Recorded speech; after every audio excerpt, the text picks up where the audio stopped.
Hello dear student, good morning to all of you. Last video में हम लोगों ने पढ़ा था डिफेक्ट्स के बारे में, और डिफेक्ट्स में हम लोगों ने लास्ट में नॉन स्टोइसियोमेट्रिक डिफेक्ट के बारे में पढ़ा था। और नॉन स्टोइसियोमेट्रिक डिफेक्ट 3 टाइप्स के होते थे, उसके बारे में हम लोगों ने metal excess defect due to the cation anion vacancies ये पढ़ा था हम लोगों ने। दूसरा हम लोगों ने पढ़ा था metal excess defect due to interstitial cations पढ़ा था, और दूसरा मेटल डिफिशियंसी डिफेक्ट पढ़ा था ड्यू टू कैटायन वैकेंसीज। और सभी टर्म को हम लोगों ने अच्छे से देखा था। यह हमारे पास एक दूसरा डिफेक्ट्स है या इम्परफेक्शन इन क्रिस्टल सॉलिड है। ये किस तरीके से इम्प्योरिटी, कोई अगर अशुद्धता होने के वजह से क्रिस्टल में कोई डिफेक्ट्स होने, अशुद्धता होने का मतलब लास्ट वीडियो में हमने देखा था जो भी इफेक्ट पढ़ा था, जो भी डिफेक्ट पढ़ा था, डिफेक्ट का मतलब जो भी क्रिस्टल में कमियां आई थी वो कमियां सिर्फ इस वजह से आई थी क्योंकि वहां पे या तो कैटायन गायब हो जा रहा था या तो कैटायन इंटरस्टिशियल पोजीशन पे चला जा रहा था। इसी की वजह से मेनली ये डिफेक्ट्स देखने को मिला था। यानी सेम ही क्रिस्टल में ऐसा हो रहा था कि या तो कैटायन एनायन गायब हो रहे थे, या तो कैटायन गायब हो रहा था, एनायन गायब हो रहा था, या एक्स्ट्रा कैटायन एनायन उस क्रिस्टल में शामिल हो रहा था। लेकिन एक्स्ट्रा क्रिस्टल एनायन मतलब उसी टाइप के क्रिस्टल कैटायंस होनी चाहिए। अगर कोई सोडियम क्लोराइड का बना हो तो सोडियम आयन ही गायब होनी चाहिए, सोडियम आयन ही उसमें इंटर करनी चाहिए, ऐसा हम लोगों ने पढ़ा था। ठीक है, लेकिन यहाँ पे देखिए कुछ चीज लिखा है imperfection caused bye impurities. Imperfection caused bye impurities, यहाँ पे जो इम्परफेक्शन हो रहा है या कमी हो रही है क्रिस्टल में वो किस वजह से हो रही है? कोई फॉरेन पार्टिकल्स इनकम होने के वजह से क्रिस्टल में, फॉरेन पार्टिकल मतलब कोई क्रिस्टल बना हुआ है और उस क्रिस्टल में कमी किस वजह से हो रही है? कोई बाहरी पार्टिकल उस क्रिस्टल के अंदर आ जाए जिसके वजह से उस पूरे के पूरे क्रिस्टल में कमी आ जाए, या तो इलेक्ट्रिसिटी को कंडक्ट करने लगे, या उसकी डेंसिटी इंक्रीज हो जाए, या इलेक्ट्रिक कंडक्टिविटी इंक्रीज हो जाए या डिक्रीज हो जाए, कुछ ऐसी बातें हमारे पास हो सकता है। और ये इंपॉर्टेंट भी है, इंडस्ट्री में इसका बहुत बड़ा रोल है। अभी जब हम पढ़ेंगे आगे डिस्कशन करेंगे तो आप देखेंगे कि वाकई में इसका क्या रोल है, क्यों इसकी जरूरत है। और आपने एक सेमीकंडक्टर का नाम सुना होगा, सेमीकंडक्टर इसी तरीके से बनाए जाते हैं। जो ट्रांजिस्टर वगैरह लगा होता है जिसमें चिप लगी होती है, सिलिकॉन चिप लगी होती है, उसमें सेमीकंडक्टर का वो काम करता है, जो इसी कॉन्सेप्ट पे बेस है जिसको आज हम लोग स्टडी करने जा रहे हैं। ओके डियर स्टूडेंट, तो सबसे पहले समझिए कि इम्परफेक्शन किस वजह से हो रहा है। ये जो डिफेक्ट हो रहा है क्रिस्टल में वो इम्प्योरिटीज की वजह से हो रहा है। और इम्प्योरिटीज का मतलब यहाँ पे कौन सी इम्प्योरिटीज? जो कोई फॉरेन इम्प्योरिटीज मतलब कोई बाहर से कोई पार्टिकल अगर किसी क्रिस्टल में किसी वजह से इनकम करा दिया जाए तो उस पूरे क्रिस्टल में कुछ ना कुछ कमी हो जाएगी। इसी कमी के वजह से उस पूरे क्रिस्टल में कुछ अलग टाइप का प्रॉपर्टीज वो शो करने लगेगा जो पहले से वो शो कर रहा था उससे। क्लियर? अब समझते हैं कि कैसे होंगे, किस तरीके से होंगे। अब हम एक चीज और बता देते हैं, जब किसी क्रिस्टल में बाहर से कोई पार्टिकल ऐड करते हैं उसे हम इम्प्योरिटी बोलते हैं। और इस फिनोमेना को, बाहर से क्रिस्टल को ऐड करना और उस क्रिस्टल को इम्परफेक्ट बनाना यानी उसको दोषपूर्ण बनाना, इस फिनोमेना को डोपिंग वर्ड देते हैं। क्या नाम देते हैं? डोपिंग वर्ड देते हैं। तो doping is the process in which foreign particles add to the crystal lattice. Okay, किसी भी क्रिस्टल लैटिस में, प्योर क्रिस्टल लैटिस में हम क्या करते हैं? बाहर से कोई पार्टिकल ऐड करते हैं। इस फिनोमेना को क्या बोलते हैं? डोपिंग बोलते हैं। ओके, और डोपिंग होने के बाद, क्रिस्टल ऐड होने के बाद जो क्रिस्टल हमें मिलता है, इम्परफेक्ट क्रिस्टल जो मिलता है, जो दोषपूर्ण क्रिस्टल हमें मिलता है, उसको बोलते हैं डोप्ड क्रिस्टल। क्या बोलते हैं उसको? Doped crystal, DOPED, doped crystal. बहुत अच्छे से समझिएगा, जरा सा भी इधर उधर आप ध्यान ना दीजिएगा। डोप्ड क्रिस्टल, और इस डोप्ड क्रिस्टल को हम सॉलिड सोल्यूशन भी बोल सकते हैं। क्या बोल सकते हैं? Solid solution. सोल्यूशन क्या होता है ये बात सबसे पहले समझे। तो सोल्यूशन क्या होता है? और the homogeneous mixture of more than two और मोर देन टू सब्सटेंस, दो या दो से अधिक सब्सटेंस का जो होमोजेनस मिक्सचर होता है वही हमारा क्या होता है? सोल्यूशन होता है। तो जो डोप्ड किस वजह से? डोपिंग एक प्रोसेस है जिसमें हम फॉरेन पार्टिकल्स को ऐड करते हैं क्रिस्टल में और क्रिस्टल को इम्परफेक्ट बनाते हैं। इसको इंडस्ट्री में बहुत काम है, इस प्रोसेस को डोपिंग बोलते हैं। और जो क्रिस्टल अब इम्प्योरिटी के वजह से इम्परफेक्ट हो गया है, डिफेक्ट उसमें आ गई है, उस क्रिस्टल को डोप्ड क्रिस्टल और करके उसको क्या बोलेंगे? Solid solution. ओके।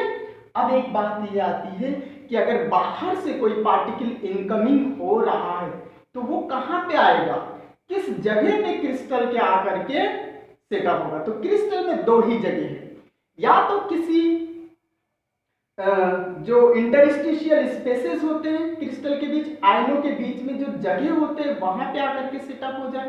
तो अगर वहां पे आकर के सेटअप होता है तो इसको इंटरस्टिशियल सॉलिड सॉल्यूशन बोलते हैं। क्या बोलते हैं?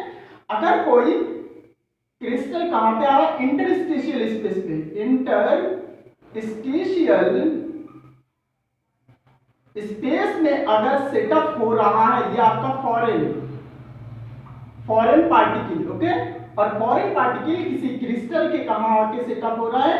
किसी क्रिस्टल के इंटरस्टिशियल स्पेस पे आके सेटअप हो रहा है, तो ऐसे को बोलेंगे इंटरस्टिशियल सॉलिड सॉल्यूशन। क्या बोलेंगे इसको?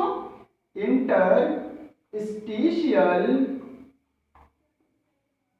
Solid solution. Interstitial solid solution के नाम से जानेंगे। ठीक है।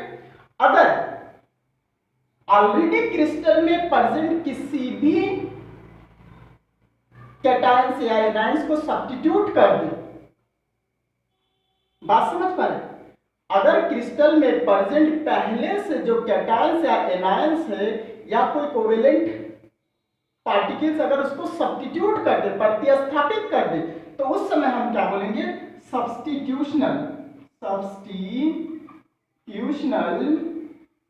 Solid solution. Substitutional solid solution. बात समझ पा रहे? दो तरीके का हो सकता है, या तो इंटरस्टिशियल सॉलिड सॉल्यूशन हो सकता है, ये जब होगा जब फॉरेन पार्टिकल क्रिस्टल में आकर के इंटरस्टिशियल स्पेस पे सेटअप हो जाएगा, या तो फॉरेन पार्टिकल आकर के किसी कैटायन या एनायन को हटा देगा, तो हटाने को बोलते हैं सब्स्टिट्यूशन। तो उस समय जो हमारे पास सॉलिड सॉल्यूशन प्राप्त होगा उसको हम क्या बोलेंगे? सब्स्टिट्यूशनल सॉलिड सॉल्यूशन के नाम से जानेंगे। ये कुछ पॉइंट है जिसको आपको जानना चाहिए। डोप्ड किसे बोलते हैं? डोपिंग क्या बोलते हैं? प्रोसेस होता है जिसमें फॉरेन पार्टिकल को ऐड करते हैं और क्रिस्टल को इम्परफेक्ट बनाते हैं। इम्परफेक्ट बनना, फॉरेन पार्टिकल का आकर के ऐड होने के बाद उस प्रोसेस को हम डोपिंग बोलते हैं। जो क्रिस्टल में फाइंड होता है आफ्टर डोप्ड उसको हम बोलते हैं डोप्ड क्रिस्टल और सॉलिड सॉल्यूशन। सॉलिड सॉल्यूशन दो तरीके के आपके पास हो सकते हैं, या डोप्ड क्रिस्टल दो तरीके के आपके पास हो सकते हैं। अगर फॉरेन पार्टिकल किसी क्रिस्टल में इंटरस्टिशियल स्पेस पे आकर के सेटअप हो जा रहा है, इंटरस्टिशियल स्पेस क्या होता है ये बात कल हम लोगों ने डिस्कशन किया था, इस तरीके से आपके पास है, ध्यान दीजिएगा। अगर किसी ने कंटिन्यूअसली इस वीडियो को देखा होगा तभी वो इस चीज को कर पाएगा, अदरवाइज वो इन चीज से अननोन होगा कि हाँ ये कैसे होनी चाहिए, और वो हमेशा कंफ्यूज में होगा। ये बात मैंने पहले से आपको बताया था कि वीडियो को कंटिन्यूअसली बहुत अच्छे से ऑब्जर्व किया करिए, तभी जाकर के समझ में आएगा, अदरवाइज चीजें समझ में नहीं आएंगे। ओके। अब यहाँ पे देखिए, ये जो आपके पास सेटअप मैंने एक बना रखा है, जो एक क्रिस्टल बना रखा है, इस क्रिस्टल में इंटरस्टिशियल स्पेसेस ये सब है, यानी आयनों के बीच में जो अगर ये फॉरेन पार्टिकल यहां आकर के सेटअप होता है या किसी भी इंटरस्टिशियल स्पेस पे आता है तो उसको हम क्या बोलेंगे? इंटरस्टिशियल सॉलिड सॉल्यूशन के नाम से जानेंगे, या इंटरस्टिशियल डोप्ड क्रिस्टल के नाम से जानेंगे।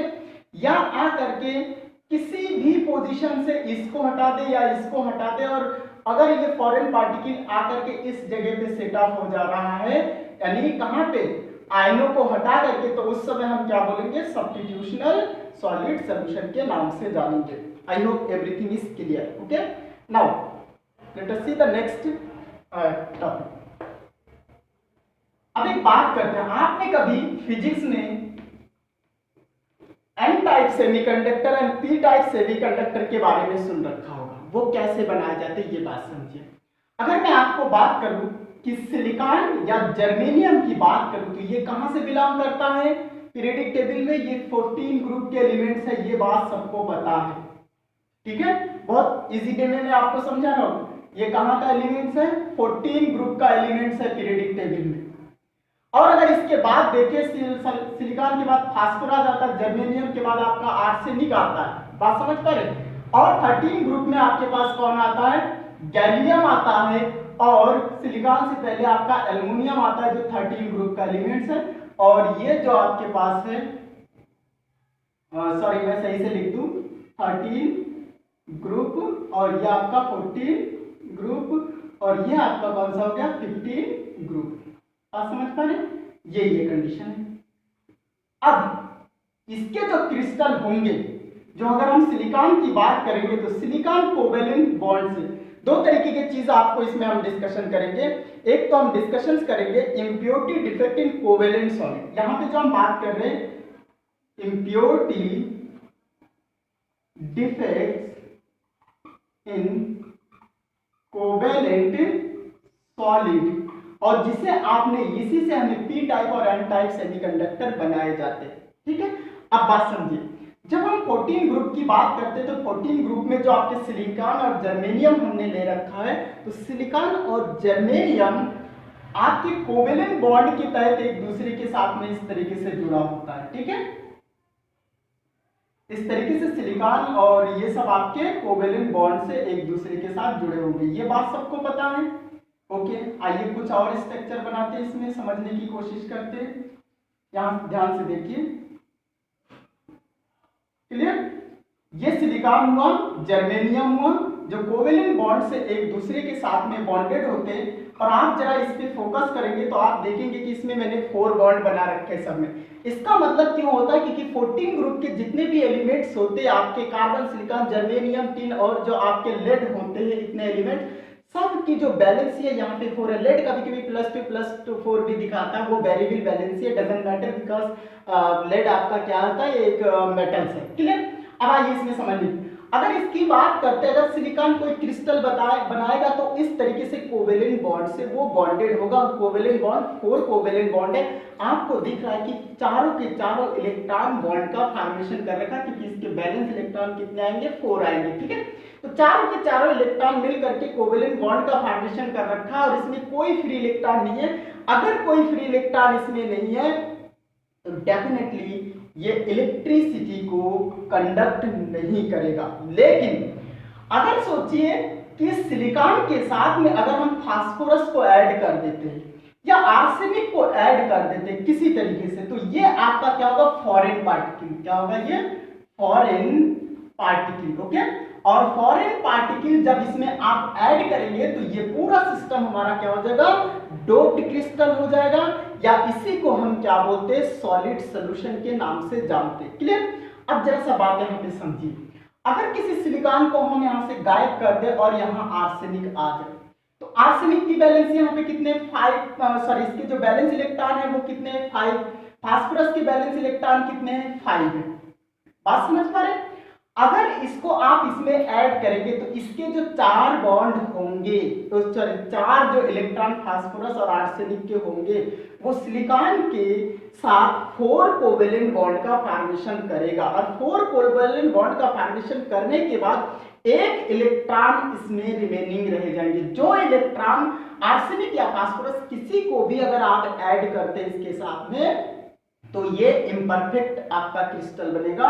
और इम्परफेक्ट अगर क्रिस्टल बनेगा तो उस समय फास्फोरस के पास या आर्सेनिक के पास 5 आपके पास बैलेंस इलेक्ट्रॉन है, आउटर मोस्ट शेल में 5 इलेक्ट्रॉन है, जिसमें से 4 इलेक्ट्रॉन आपका बॉन्ड का फॉर्मेशन करेगा, कोवेलेंट बॉन्ड। एक इलेक्ट्रॉन आपका बचा रहेगा, वही इलेक्ट्रॉन इलेक्ट्रिसिटी को कंडक्ट करेगा। बात समझ में आया। अब अगर वो इलेक्ट्रिसिटी को कंडक्ट कर रहा है, इलेक्ट्रिसिटी चूंकि किस वजह से आपका कंडक्ट हो रहा है, इलेक्ट्रॉन के मूवमेंट के वजह से जैसे आप इलेक्ट्रिसिटी पास कराएंगे, वो जो फ्री इलेक्ट्रॉन होगा आफ्टर डोपिंग फास्फोरस और arsenic in this crystal, the free electron will carry the electricity in the whole crystal, पूरे क्रिस्टल में इलेक्ट्रिसिटी को कंडक्ट करने का काम करेगा। बात समझ में आया? अगर इलेक्ट्रिसिटी को कंडक्ट करने का काम करेगा, वो कौन कर रहा है? फ्री इलेक्ट्रॉन कर रहा है। और फ्री इलेक्ट्रॉन पे कौन सा चार्ज आता है? नेगेटिव चार्ज आता है। ये बात सबको पता है, नेगेटिव चार्ज आता है। और नेगेटिव चार्ज आने की वजह से इस टाइप के सेमीकंडक्टर को हम बोलेंगे N type semiconductor. Okay, अब तो एक बात हमें समझ में आ गया कि अगर 14 ग्रुप, कभी कभी इससे क्वेश्चन पूछा जाता है, अगर 14 ग्रुप के एलिमेंट्स सिलिकॉन के साथ में अगर 15 ग्रुप के एलिमेंट्स को मिला दिया जाए तो किस टाइप का सेमीकंडक्टर बनेगा? सेमीकंडक्टर किस टाइप का बनेगा? वो एन टाइप का बनेगा। एक चीज बात हमेशा माइंड में होनी चाहिए कि अगर हम फॉरेन पार्टिकल ऐड करें तो उसके पास फ्री इलेक्ट्रॉन है, क्योंकि 5 में से 4 आपका कोवेलेंट बॉन्ड बनेगा, एक फ्री इलेक्ट्रॉन, और इलेक्ट्रॉन पे नेगेटिव चार्ज आएगा, क्योंकि इस नेगेटिव चार्ज से आप इसको एन से ऐड रखें। ठीक है, तो किस टाइप का? एन टाइप सेमीकंडक्टर बनेगा। अब दूसरी कंडीशन, अगर हम फास्फोरस और आर्सेनिक को नहीं मिलाते, हम क्या मिला देते? एल्युमिनियम या गैलियम को मिला देते, तो एल्युमिनियम के बैलेंस इलेक्ट्रॉन आपके पास 3, गैलियम के बैलेंस इलेक्ट्रॉन आपके पास कितने होते? 3 होते। ओके डियर स्टूडेंट, इसके कितने होते? 3 इलेक्ट्रॉन होते। अब सोचिए कि सिलिकॉन को अपना 4 बॉन्ड बनाने हैं। क्यों? क्योंकि सिलिकॉन की बैलेंस ही 4 है, एल्युमिनियम की 3 है, और इसके कितने? गैलियम की 3 है, 3 बॉन्ड बनाएगा। तो क्या होता है, जब इस टाइप के एलिमेंट्स को हम इसमें ऐड करते हैं तो उस कंडीशन में इसके 3 बॉन्ड तो बनते हैं, लेकिन एक बॉन्ड इसका बैकेंड रह जाता है, और वो बैकेंड जो बॉन्ड आपके इसको मिलाने के बाद होता है वो किसी होल का काम करता है। यहाँ पे होल का काम करता है, एक होल प्रोड्यूस करता है। यानी एक वैकेंसी इसके खाली रहते हैं, और होल प्रोड्यूस करने के वजह से जो इलेक्ट्रिसिटी है उसको क्या करता है? ये कंडक्ट करता है। ये इलेक्ट्रिसिटी के अपोजिट डायरेक्शन में मूवमेंट करने लगता है। जैसे इलेक्ट्रिसिटी पास करते हैं तो यही पूरे होल जो होता है, यहाँ पे इलेक्ट्रॉन गया, यहाँ फिल हुआ, फिर दूसरी जगह होल बन गया, फिर तीसरी जगह, इस तरह पूरे क्रिस्टल में वो क्या करता है? मूवमेंट करता रहता है। बात समझ में आ गया? आर्सेनिक मिलाने के बाद, सॉरी एल्युमिनियम या गैलियम मिलाने के बाद ऐसा होगा। Clear dear student? अब चूंकि पॉजिटिव जो होता है, जो होल होता है, इस पे कोई चार्ज नहीं है, लेकिन इसको हम क्या मानेंगे? पॉजिटिव मानेंगे। पॉजिटिव मानने के लिए हम यहाँ पे एक छोटा सा वर्ड लाएंगे पी।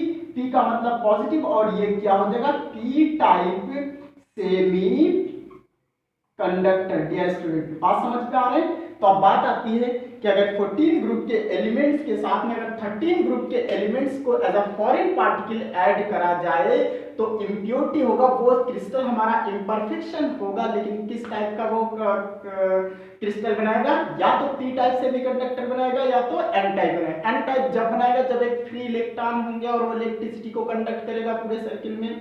पी टाइप जब होगा जब कोई होल के द्वारा इलेक्ट्रिसिटी को पूरे सर्किल में कंडक्ट किया जाए, तब वो हमारा क्या होगा?